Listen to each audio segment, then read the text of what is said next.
જક્ષુનું uniform પણ લેવાઈ ગયા છે. આવી ગયું છે અમારે મધર્સ ડે નું સ્પેશિયલ ગિફ્ટ. આ રતલામથી સ્પેશિયલ અમારી એક ફ્રેન્ડ લાવી છે કે અમારે ગામડે હમણાં જવાના છીએ. મોંઘવારી દિવસે ને દિવસે કેટલી વધતી. Hello friends, very good morning, જય શ્રી કૃષ્ણ એન્ડ જય Swaminarayan. Welcome back to my channel. ચાલો હવે સવારનો નાસ્તો કરી લઈએ. ભાખરીઓ આપણી બનવા લાગી છે અને અહીંયા ચા પણ ઉકળી રહી છે. કોને કોને ત્રણેય ટાઈમ કેરી ચાલે? જો કે હું સુરત હતી ને ત્યારે મારા મમ્મી પપ્પાની ત્રણેય ટાઈમ કેરી ખાતા. અત્યારે હું પણ સવારે કેરી ને ભાખરી લઈને બેસી ગઈ છું. તો વાગી ગયા છે 11 અને અમે લોકો અત્યારે જવાના છીએ જક્ષુનો યુનિફોર્મ લેવા માટે, કેમ કે હવે થોડા ટાઈમની અંદર જક્ષુની સ્કૂલ શરૂ થઈ જવાની છે અને યુનિફોર્મ લેવાનું હવે મેસેજીસ આવી ગયા છે.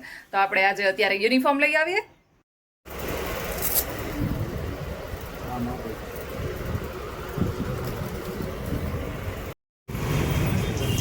દોઢ વાગી ગયા છે અને અમે ફાઇનલી જે કામ માટે નીકળ્યા હતા ને એ કામ પતી ગયું છે. જક્ષુનું યુનિફોર્મ પણ લેવાઈ ગયા છે અને મારું જે સર્ટિફિકેટનું કામ હતું એ પણ પતી ગયું છે. અને હવે અહીંયાથી બેકિંગ સ્ટેશનમાંથી બ્રેડ લઈ લઈએ, કેમ કે સાંજે સેન્ડવિચ કરવાની છે. એટલે બ્રેડ લઈને પછી આપણે ઘરે જઈએ. ત્યાં સુધીમાં મને લાગે છે કે 2 વાગી જશે. અને તડકો એટલો છે ને કે આ ટાઈમે બહાર નીકળવાનું મન પણ ના થાય, પણ કામ હોય એટલે નીકળવું પડે. હવે મને એવું લાગે છે કે વૃષભ દરરોજ જોબ પર જતા હશે ત્યારે એને કેટલો તડકો લાગતો હશે. એટલે અમે લોકો આવી ગયા છીએ બેકિંગ સ્ટેશનમાં. એની બાજુમાં જ અહીંયા છે ને પ્રકાશ બેકરી છે. જનરલી મેં સુરતમાં પ્રકાશ બેકરી જોઈ છે, પણ અહીંયા અમારે વડોદરામાં પણ છે. અત્યારે બહારનું જેટલું પણ કામ હતું ને એ બધું પતાવીને ઘરે આવી ગયા છે અને હવે અત્યારે ખાવાની બિલકુલ ઈચ્છા નથી, એટલે અત્યારે થોડું ફ્રૂટ ખાઈ લઈએ. જો તો આપણે શાક લેવા ગયા અને અત્યારે પાઇનેપલ લઈ આવ્યા હતા અને ટેટી લઈ આવ્યા હતા. તો અત્યારે થોડું ફ્રૂટ ડીશ બનાવીને ખાઈ લઈએ. પાઇનેપલ થોડા ખાટા હોય ને એટલે એની ઉપર ચાટ મસાલો નાખીને ખાવાની વધારે મજા આવે છે. અને ચાલો થોડો નાસ્તો પણ લઈ લઈએ.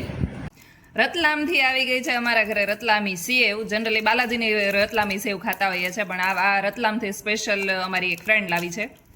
અને આ સુરતથી વૃષભના ફ્રેન્ડ લાવ્યા છે.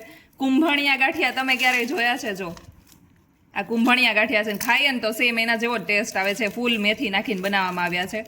આ તો આપણા ભાવનગરી ગાંઠિયા છે, એટલે ભાવનગર, સુરત અને રતલામ ત્રણેય અહીંયા ભેગું થઈ ગયું છે. અને આ કેરલાની સ્પેશિયલ ચિપ્સ છે. હવે આપણે સાંજે છે ને વૃષભના એક ફ્રેન્ડને એને જમવા માટે ઇન્વાઇટ કર્યા છે ને, એટલે આપણે સેન્ડવિચ બનાવવાના છીએ. હવે જોઈએ આપણે 3 લેયર ગ્રીલ સેન્ડવિચ બનાવીએ કે પછી જે સાદી સેન્ડવિચ આવે ને એને જ ગ્રીલ કરીએ, એટલે કે વેજીટેબલ સેન્ડવિચ જે આપણે બટેકા, ટામેટા અને કાકડી મૂકીને ગ્રીલ કરીએ છીએ એવી કરીએ, યા ફિર કેપ્સિકમ અને કોબીને કટ કરીને બટેકાનો મસાલો સ્ટફ કરીને જે 3 લેયર બોમ્બે ગ્રીલ સેન્ડવિચ કહીએ ને એ વૃષભને બહુ ભાવે છે. તો શાયદ એ જ બનાવવાની થશે, એટલે આપણે એના માટે થોડી પ્રિપેરેશન શરૂ કરી દઈએ. બટેકા બોઇલ કરવા માટે મૂકી દઈએ. બટેકા આપણા બાફવા માટે જતા રહ્યા છે અને અત્યારે છે ને કોબી અને કેપ્સિકમને આપણે કટ કરી લેવાના છીએ. અને એક સાથે પાકી ગઈ છે આપણી રાજાપુરી. અને કેટલું મોટું ફળ છે ને, લાગે છે 1 કિલો જેટલું તો હશે જ આનું વજન. સૌથી પહેલાં આપણે બટેકાનો મસાલો બનાવી લઈશું. અને અત્યારે બટેકા બફાઈ રહ્યા છે ત્યાં સુધીમાં કોબી અને કેપ્સિકમને કટ કરી લઈએ, એટલે બીજી કંઈ પ્રિપેરેશન તો કરવાની છે નહીં. જનરલી આ સેન્ડવિચમાં એ વસ્તુ સારી છે કે બસ 2 જ વસ્તુ કરવાની હોય. કોબી કેપ્સિકમ કટ કરવાના હોય, બટેકાનો જે સ્ટફિંગ હોય એ બનાવવાનું હોય, કેમ કે બંને લેયરની અંદર એ અલગ અલગ વસ્તુ જાય છે. અને જે કોબી કેપ્સિકમ છે ને એની સાથે તમે બીજું કંઈ પણ એડ કરી શકો છો. તમારી પસંદના હિસાબથી કોઈ પણ વેજીટેબલ એડ કરી શકાય છે. જો આપણે આની અંદર છે ને કેપ્સિકમ કટ કરી નાખ્યા છે તો બહુ ફટાફટ થઈ ગયા છે, પણ કોબી અત્યારે છે ને બિલકુલ સારી નથી આવતી. એકદમ વ્હાઈટ આવે. અધરવાઇઝ ગ્રીન કોબી આવતી હોય ને તો મજા આવે ખાવાની. આવી ગયું છે અમારે મધર્સ ડે નું સ્પેશિયલ ગિફ્ટ. મારી મધર માટે, જક્ષુની મધર માટે. હા, એટલે મને તો મળતું જ રહેતું હોય.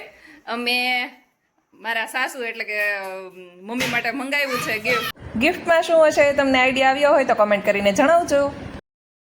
જો કેટલા સરસ આવડા બે એકદમ લાઇટ પેરેટ કલરના કેટલો સરસ કલર લાગે છે એવા આપણા નવા પાંદડા આવી ગયા છે. ફાઇનલી મોટા થઈ ગયા છે અને બાકી ઝીણા ઝીણા. તો બધી વસ્તુ રેડી છે. આપણે જો એક તપેલી ભરીને માખણ થયું હતું, એટલે આપણે સેન્ડવિચ બનાવવામાં ચાલશે. માખણ છે, ગ્રીન ચટણી બનાવી લીધી છે, બટેકાનો મસાલો બની ગયો છે અને કોબી અને કેપ્સિકમને આપણે કટ કરી લીધા છે. ચાલો તો બનાવી દીધી છે છાશ. અત્યારે વૃષભ અને જક્ષુ ગયા છે ફાલુદાનું ને એનું પ્રીમિક્સ ને એવું બધું લેવા માટે, કેમ કે અમારે ગામડે હમણાં જવાના છીએ ત્યારે લઈ જવા માટે. અને એ ફાલુદો બનાવવા માટે નથી, હમણાં મેં ફાલુદામાંથી આઈસ્ક્રીમ બનાવ્યું હતું ને તો એ એમને બહુ ભાવ્યું હતું. એટલે અમે લોકોએ વિચાર્યું છે કે અમે ગામડે જઈએ છીએ ને તો મારા નણંદને તેડવા માટે મારા જે નણંદના હસબન્ડ ને એની બેન ને એ બધા આવવાના છે. ત્યારે ગેસ્ટ આવ્યા છે ને ત્યારે અમારે જનરલી એવું છે કે સ્વામિનારાયણ છીએ ને તો બહારનું મારા સાસુ ને એ લોકો ખાતા નથી, અને મારા જે નણંદ છે ને એમના સાસરીવાળા પણ ચુસ્ત સ્વામિનારાયણ છે, એટલે ઘણા લોકો બહારનું ના ખાતા હોય તો આપણે ઘરે આઈસ્ક્રીમ બનાવીને ખાઈ શકીએ. એ માટે અત્યારે વૃષભ ફાલુદા પ્રીમિક્સ લેવા માટે ગયા છે, અને પાવડર ફોર્મમાં હોય ને તો આપણે ખાઈ શકીએ છીએ, લિક્વિડ ફોર્મમાં હોય ને તો ગાળેલું હોય ના હોય એ ખ્યાલ ના હોય, એટલે જનરલી બધા ખાવાનું અવોઇડ કરતા હોય છે. તો ફાલુદાનું પ્રીમિક્સ લઈ આવ્યા છે ને અમે લોકો જે દિવસે જઈશું એના બીજા દિવસે એ લોકો આવવાના છે, એટલે આપણે જઈશું ને એ જ દિવસે ફાલુદાનું જે બેટર બનાવવાનું હોય ને એ બનાવીને ફ્રીઝ કરી દઈશું. નેક્સ્ટ ડે આપણે બીટ કરી લઈશું. એમને ત્યાં બીટર મારા સાસુ પાસે છે જ, એટલે આપણે ઘરે આઈસ્ક્રીમ બનાવવાનો પ્લાન કર્યો છે. હવે જોઈએ સક્સેસ જાય છે કે નહીં. એટલે વૃષભને જક્ષુ બંને અત્યારે એ લેવા માટે ગયા છે, અને 7:30 જેવું થવા આવ્યું છે, એટલે આપણે હવે સેન્ડવિચની પ્રિપેરેશન શરૂ કરી દઈશું, કેમ કે બટર અને ગ્રીન ચટણી લગાવવાની છે. એ લગાવું ને ત્યાં સુધીમાં વૃષભ પણ આવી જશે, અને પછી આપણે ફોન કરીને પૂછી જોઈએ કે એનો ફ્રેન્ડ છે કેટલી વારમાં આવવાનો છે. ત્યાં સુધીમાં આપણે ઓલમોસ્ટ સેન્ડવિચ કરીને રેડી કરી દઈશું, ખાલી ગ્રીલ કરવાની બાકી રાખીશું, એટલે આવે તો એકદમ ક્રિસ્પી. ગરમ હોય ને તો ક્રિસ્પી વધારે લાગે, અને ઠરી જાય ને પછી થોડું અંદર બટેકાનું સ્ટફિંગ હોય, બીજો બધા મસાલા હોય, એના લીધે છે ને થોડી સોગી થવાની પોસિબિલિટી થાય, પરંતુ ગરમ હોય ને ત્યાં સુધી તો એકદમ ક્રિસ્પી સરસ લાગે. એટલે આવે ને ત્યારે જ આપણે ગ્રીલ કરવાના છીએ. ત્યાં સુધીમાં ખાલી બનાવીને રેડી રાખીએ, કેમ કે ગ્રીલ થતાં તો વાર નહીં લાગે. અરે જો ચોરસ કરીએ ને તો 4 સેન્ડવિચ એક સાથે ગ્રીલ થઈ જાય છે, એટલે આપણે વાર તો નહીં લાગે ગ્રીલ કરવામાં. તો અત્યારે થોડી ઘણી પ્રિપેરેશન શરૂ કરી દઈએ. મોંઘવારી દિવસે ને દિવસે કેટલી વધતી જાય છે ને આના ઉપરથી ખબર પડે. જો આ છે ને 80 રૂપિયાનું છે. હું જ્યારે વડોદરામાં આવીને એટલે કે 2020માં, ત્યારે 2020 કે નહીં 2021માં અમે લોકો છે ને આ બ્રેડ 50 રૂપિયાની લાવતા હતા. પછી ધીમે ધીમે 50માંથી 70 થયા, અને 70માંથી 80 થયા, એટલે ઓલમોસ્ટ 1.5 ગણો પ્રાઇસ થઈ ગયો છે. એટલે મોંઘવારી દિવસે ને દિવસે વધતી જાય છે, અને અમુક લોકોના બિચારાના પગાર હોય ને તો એ પગાર એટલા ને એટલા જ ચાલતા આવતા હોય, બહુ માઇનર પગાર વધારા થતા હોય, પણ મોંઘવારી તો કૂદકે ને ભૂસકે વધતી જાય છે. હમણાં પેટ્રોલમાં કેટલા વધારા થયા, 10 દિવસની અંદર લગભગ 4 વાર કે 5 વખત પેટ્રોલના ભાવમાં વધારો થયો છે. તો હવે લોકો ગાડી ચલાવવાનું શું સમજવું એ વિચાર કરે. આપણે એક લેયરની અંદર બટેકાનું સ્ટફિંગ ભરી દીધું છે, અને બીજા લેયર ઉપર આ રીતે કોબી અને કેપ્સિકમ નાખીને ચાટ મસાલો એડ કરી દીધો છે. તો ચાલો હવે ત્રીજું લેયર એડ કરીને આપણે હમણાં ગ્રીલ થવા માટે મૂકી દઈએ. એકદમ ક્રિસ્પી અને ગોલ્ડન બ્રાઉન એવી આપણી ગ્રીલ સેન્ડવિચ બનીને રેડી થઈ ગઈ છે. અને અંદર જો વૃષભને પીનટ બહુ ભાવે છે તો એણે મસાલા સિંગ એડ કરાવી છે, અને બીજો ઘણો આપણો ગ્રીલ થઈ રહ્યો છે. ત્યાં સુધીમાં આપણી આ સેન્ડવિચ ગ્રીલ થઈ ગઈ છે. જમી લઈએ. જક્ષુના કપડાં જો કેટલો પવન આવે છે. જક્ષુન કપડાં જક્ષુ